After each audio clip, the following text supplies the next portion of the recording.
Hi, friends. Welcome, Hello, everybody. welcome to this week's installment of Lit Chats with Ray and Hadley.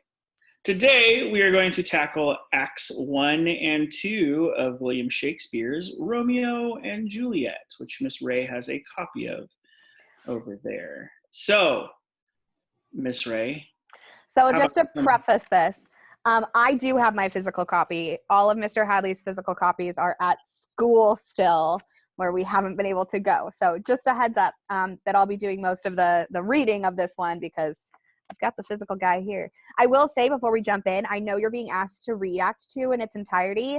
The No Fear Shakespeare website is a really good tool for that. It gives you, I know this is probably mirrored and it looks backwards, but it gives you the original text and a modern English translation. And this entire document is free on the No Fear Shakespeare website. Or you can download the No Fear Shakespeare app, which is, I believe, 99 cents. But it'll come in handy for you as well as a sophomore and as a senior. So No Fear Shakespeare, great tool. Good help. All Yeah. right. All right. So, Miss Ray, take us right at the top. Why don't you read us the prologue and we can talk a little bit about why. Okay. Why So the prologue? our prologue, which honestly, I don't even need this. I have this bad boy memorized. Yes, she does. But the prologue reads, two households, both alike in dignity, in fair Verona where we lay our scene, from ancient grudge breaks to new mutiny, where civil blood makes civil hands unclean. From forth the fatal loins of these two foes, a pair of star-crossed lovers take their lives, whose misadventures, piteous overthrows, do with their death bury their parents' strife. The fearful passage of their death-marked love and the continuance of their parents' rage, which but their children's end naught could remove, is now the 2 hours traffic of our stage. The which, if you with patient ears attend, what here shall miss, our toil shall strive to mend. Nicely done. So, take us through this. Why? Yeah. First, start why. Why is Shakespeare giving us a prologue that seems to take you all the way through the show? Yeah, it's like movie trailers today. Like I don't even watch them anymore because they give away the whole dang film.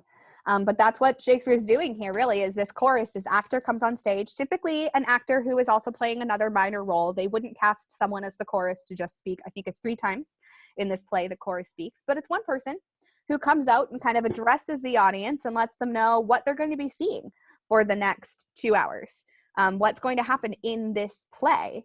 And I think really the reason that this is done is because it lets us know, it lets the audience know, because we have to remember, yes, this is written in like Elizabethan English. However, this wasn't the way they spoke, right? This poetry wasn't the way they spoke at the time.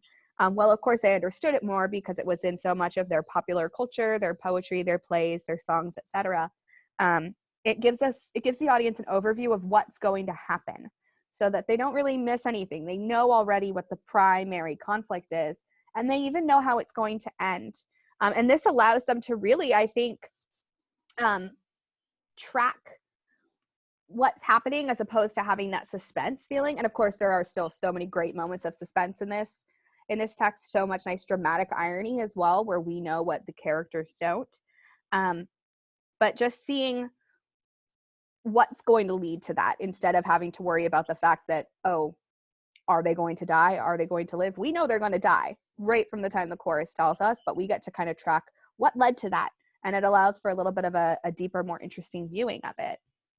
Yeah, I think there's value in this kind of story in knowing what the end is going to be. And I actually think it builds suspense in a different kind of way because you're right. You're trying to figure out how this confluence of events will end up with the death of the two star-crossed lovers, right? And I think it's a really interesting narrative device to do. We see it a lot in television shows where they start like in the middle of the episode and then backtrack to figure out how they got there. I think it's a really interesting way to start the show. Now, if you were casting this show, what kind of actor are you looking for to do the prologue? What do you think they need to have? What's the important part of that? I think the most important thing is that they're able to give that expression of through like vocal inflection and through gesticulation and facial expression of just like how exciting the words in this prologue are. Like, it's not enough to just like memorize it and read it like super quickly and get through it, but to really look at what's being said here. And it teases at the role that fate plays in this entire play. From forth the fatal loins of these two foes. Like, what a beautiful way to say the family's children. From forth their fatal loins of these two foes, a pair of star-crossed lovers take their life. So star-crossed lovers, this idea of that they just can't, fate and misfortune are just working against them tirelessly throughout this entire, it's even like as Romeo yells, and I believe it's Act 4, oh, I am fortune's fool. Like, I just cannot get out of this. Yeah, it's such a beautiful start to the show. And you did a lovely rendition. And then it quickly shifts to an action scene, or at least the beginnings of an action scene. When the action opens, it doesn't open on our main characters, which is pretty common for Shakespeare's plays. So we've got this first scene where we've got these family members, servants, right, who are crossing each other from the warring families. And that's significant to start with the low, like we don't start with Romeo or Juliet or the higher ups in the Capulets or the Montagues. We start with these kind of normal people. Why? Why do you think that is? I think it really helps to set that whole thing that the prologue says, right? From ancient grudge breaks new mutiny, where civil blood makes civil hands unclean. From this old grudge that the Capulets and the Montagues have, new fighting breaks out, which is going to cause everyone to get involved, right? It's not just these two families, it's all the other. Civil blood making civil hands unclean. They keep fighting and spilling blood in the streets. And the fact that we see Samson and Gregory walk onto that stage is the first thing, with swords and with shields. Everyone is walking around looking for a fight in Fair Verona, where we've laid this scene. And it's just great. Like, we just get to hear that they are looking for anyone from the House of Montague to fight, right? A dog of the House of Montague. Yeah. And then they get into their kind of back and forth. We get our first kind of double entendre here as well. Do you want to take us through that? Sure. So Samson says, I will show myself a tyrant. When I have fought with the men, I will be civil with the maids. I'll cut off their heads. Hey. And now that's a double entendre. So he's not just talking about killing them. Maidenhead was actually a word for virginity. So this fool walking around with a sword, acting real tough, is talking about the fact that he's going to murder the men and rape the women of the Montague family. So like, this hate runs deep. It's worth noting that, of course, Gregory's like, really? No, you're not. A little bit of one of those moments. Yeah. Because, well, thou art not fish as thou hadst, that have been poor John. He's talking about his junk and saying, no. It's useless. You can't even. And then, of course, when they're actually met face-to-face with the Montagues, all of a sudden, all that vibrato and all that, like, oh, I'm a fight, becomes like, I'll let them go first, so we're not at fault. Yeah, there's a lot of like, hold me back, right? Like, yeah. It's easy to talk when the other people don't have swords and aren't on stage.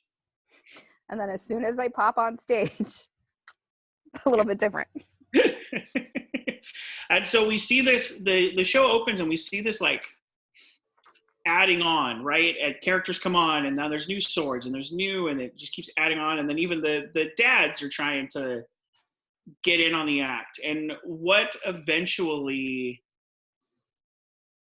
takes hold, like what eventually calms them down is the women, right? Like it's the women who finally calm them down. And then we eventually shift to Romeo. Yeah. The end of that fight is insane. There's so many people introduced, like Benvolio of the House of Montague, who's Romeo's cousin, like pops in and is like, stop, fighting. Stop it. We learn that he's a bit of a peacekeeper, and that's a role he'll play throughout the play. And then we have Tybalt on the opposite end of the house of Capulet, who's like, no, murder. Will murder you. Hate you all.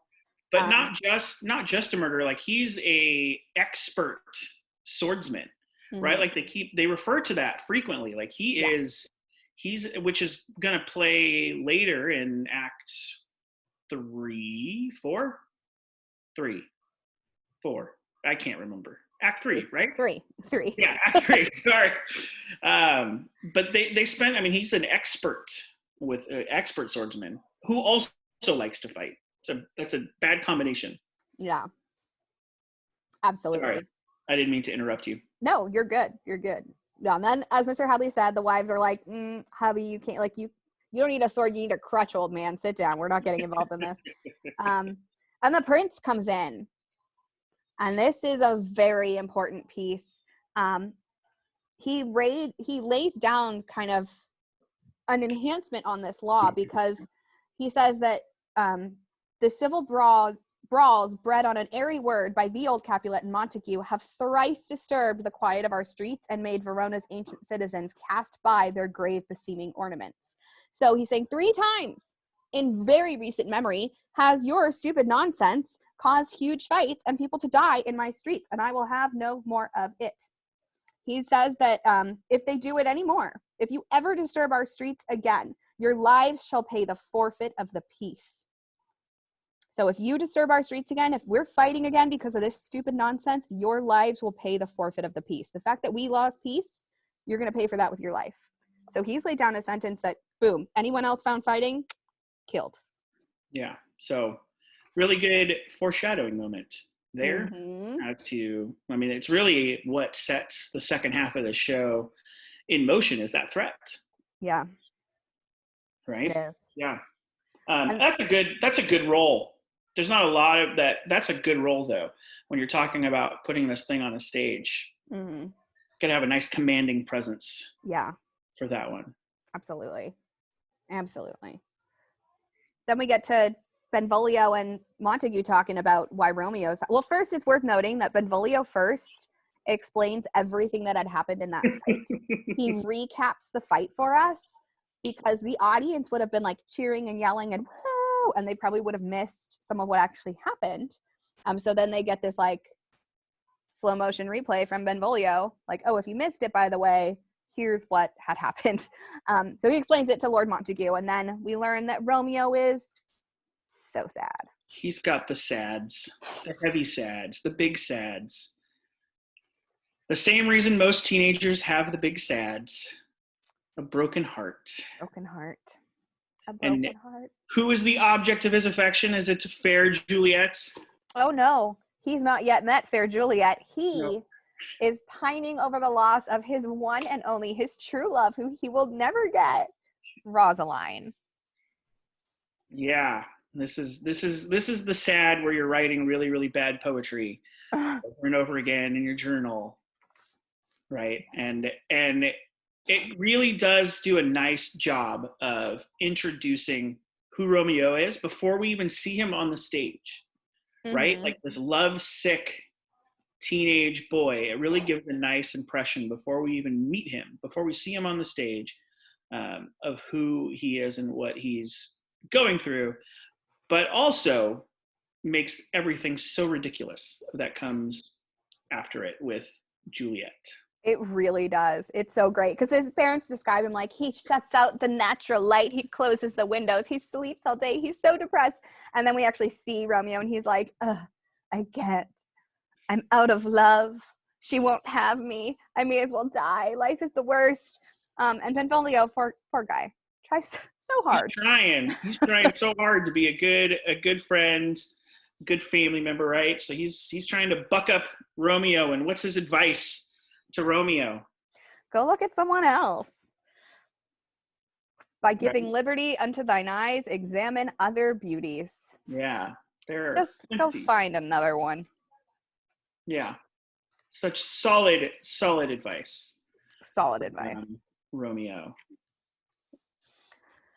So that kind of hits scene 1. Yeah, right. And so we get a prologue which tells us the whole shebang, and then we get introduced to the actual warring families in the middle of a fight or at the beginning of a fight.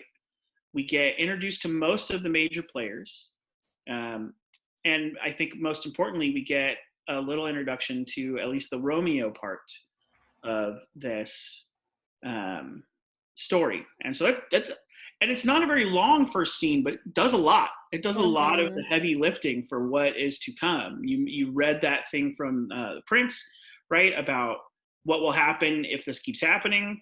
We already know this has been happening for so long, and it affects so much that even the people lower in the family are fighting, and that it's spilling out into the whole street. It's such a good first scene of the show.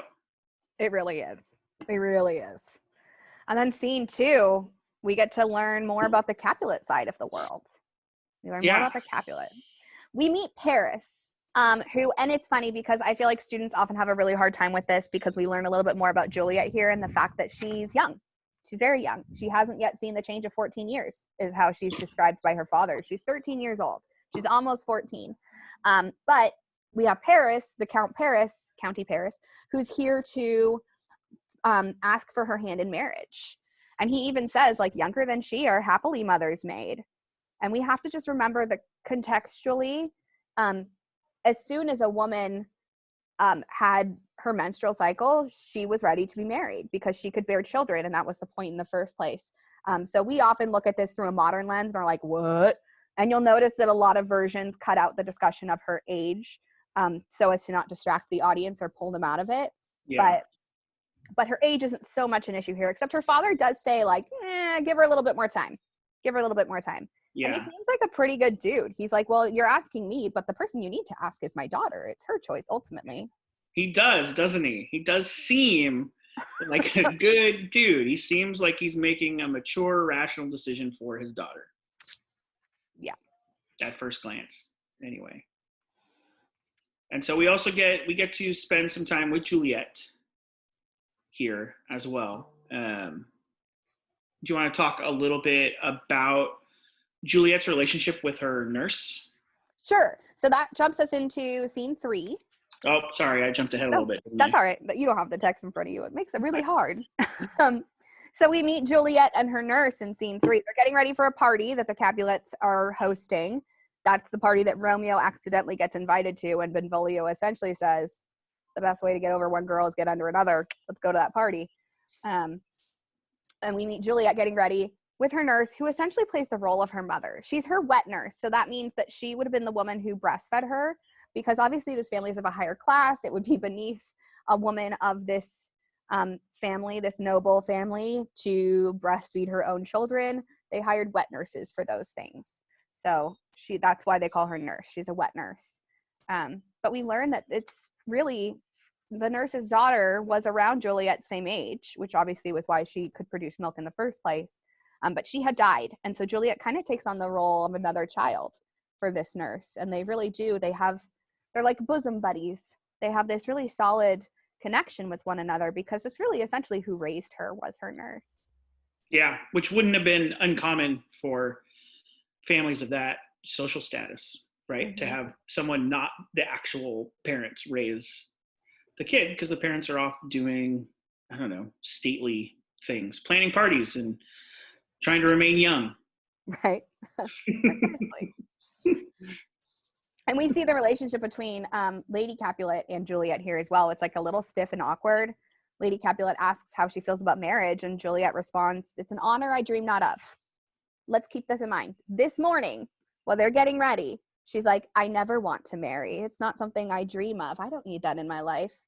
And then we know that by the evening time, she is engaged to Romeo. So one day.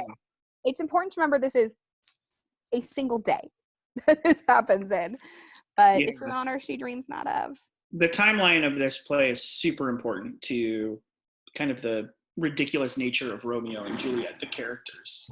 It really is. For sure. Okay, do you want to take us back to whatever I missed in scene 2 that I jumped over? No, I did. We're good. We're good.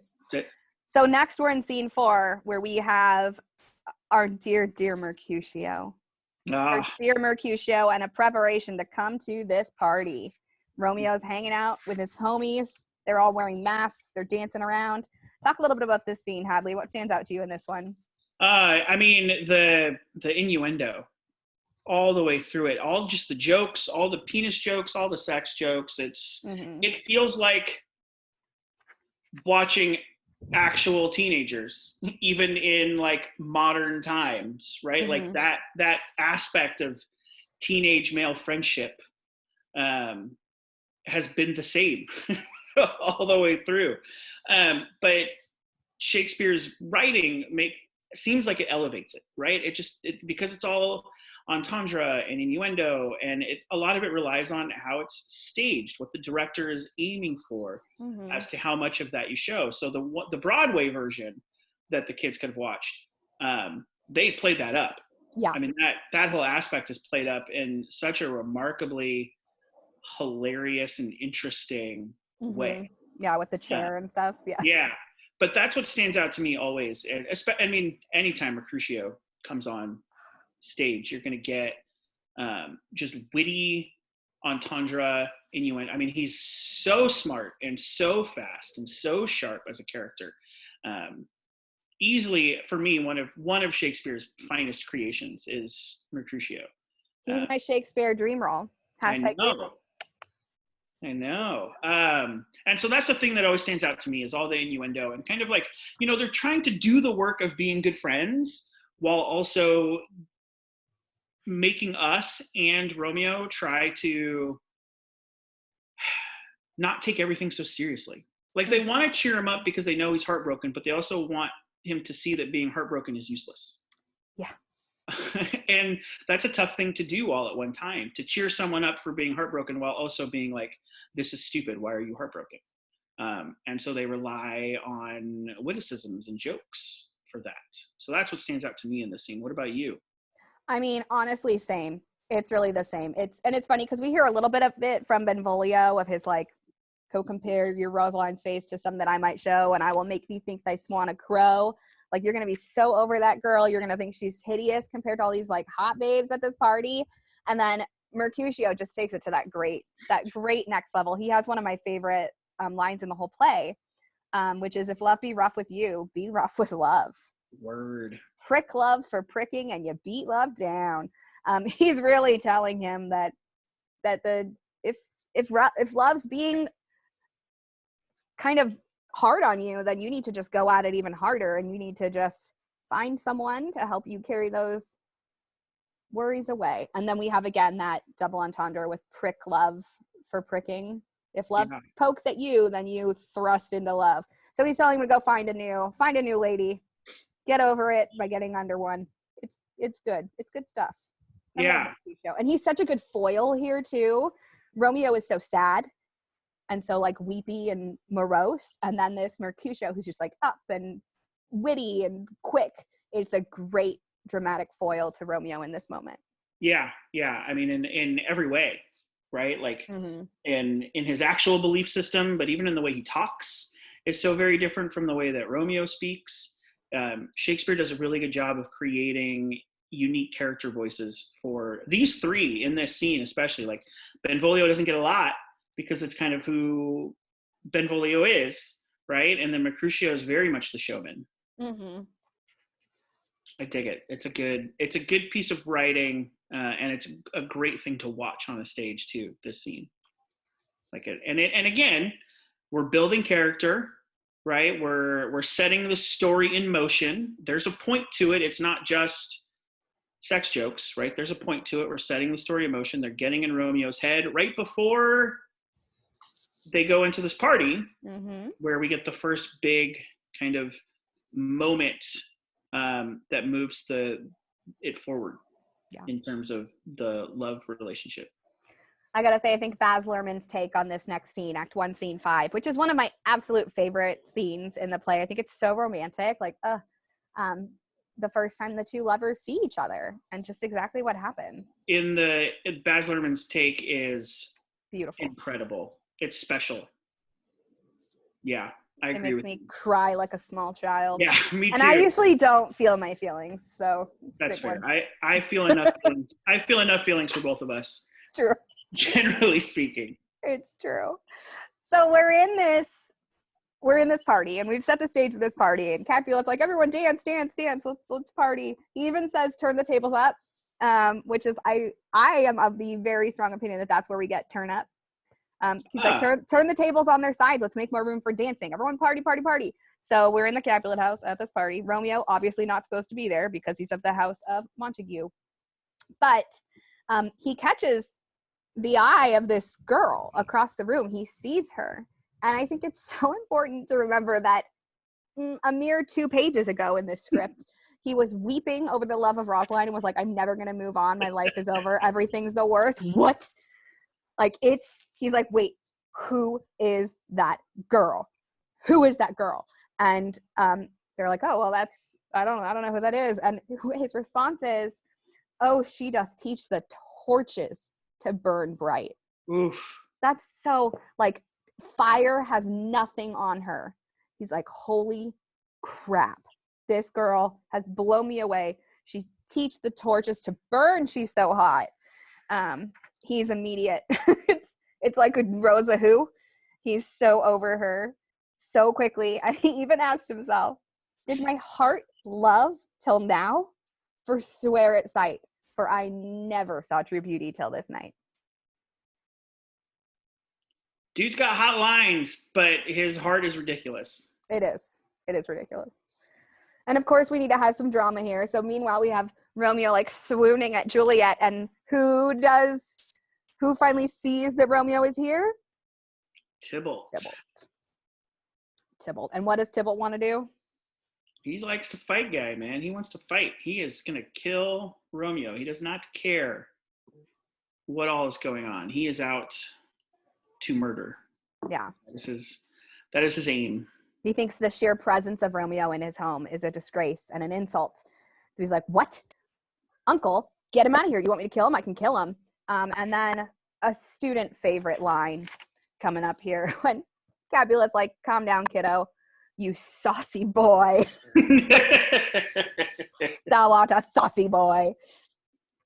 Calm down. So he tries to calm Tybalt and is like, no, you can't fight him. But then Tybalt vows, fine, won't fight him now, but ooh, just you wait.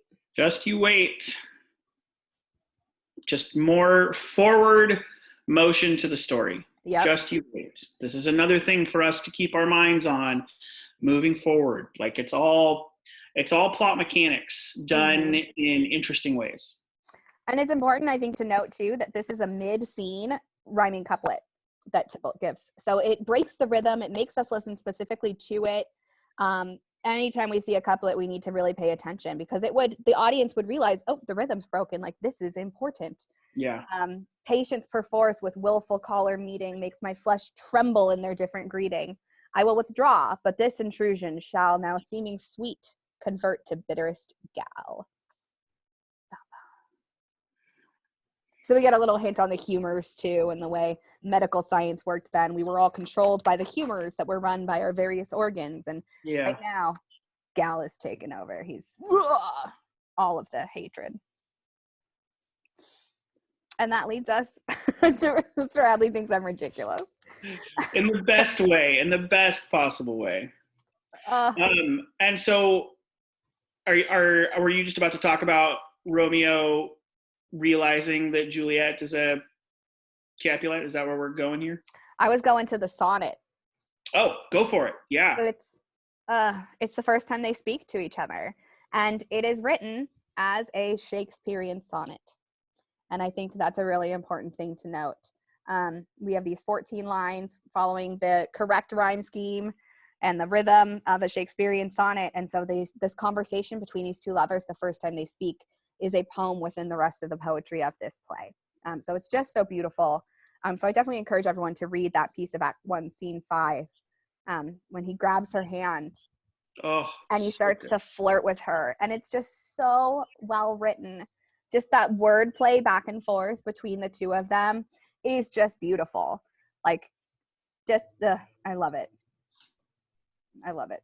Yeah. I mean, you come away from it understanding why this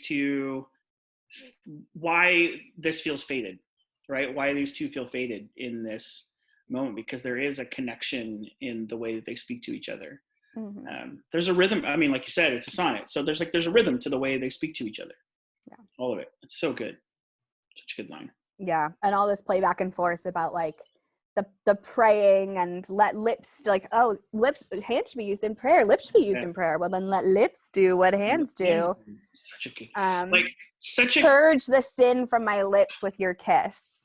And I'm like, oh, but now you have my sin. Let me take it back so you don't have. It's just such a sweet back and forth of a first kiss upon kiss upon kiss. Yeah, but it's also like a really cocky, from Romeo's perspective, like the swagger one has to have to so quickly ask for a kiss from someone. It's so wonderful. It really is. And so after they're then pulled away from each other, this is when Romeo learns who Juliet is. She's a Capulet. Oh, dear account, my life is foe's debt. His life is in the hands of his enemy at this point. He's like, oh, because he's all in, right? This one conversation, this one kiss, this one glance across the room, he is in it. He is done. So he's very sad. Yes, he is. And then, go ahead. Oh, go for it. I was gonna say, I was moving on. So then they have to leave, right? They have to leave the party. They have to escape the party, and Romeo does not want to go. He does not. He is willing to risk the life that he has because it is worthless without this woman that he's just met. And she also has just realized as well who this man who she has fallen so deeply in. She who mere hours earlier, marriage is an honor I dream not of, learns from the nurse that Romeo is a Montague and their enemy. Her response, which is an aside, which means the nurse can't hear her, she's like, oh my God, talking kind of to herself. My only love sprung from my only hate, too early seen unknown and known too late. I fell in love with you before I knew who you were. And now that I know, too late. Already in love. Already in. 10 out of 10. We're screwed. Yeah. And that's our first act. Act 1. I'm thinking we should do a separate Act 2 video. Yeah, I'm thinking that too. Like, yeah. I think we do need to do a separate Act 2 video. It was cute of us to think that we could put 2 in 1 and that we wouldn't talk too much, but yeah, I'm looking at it. Really good act. Actually, it is really good. It does a lot of really, really good work for an act of theater and for a narrative and for characters. Definitely. It does. Yeah. All right, friends. Hopefully you've enjoyed our breakdown of Act 1. Yeah. So come back for Act 2 because we'll have another one for Act 2.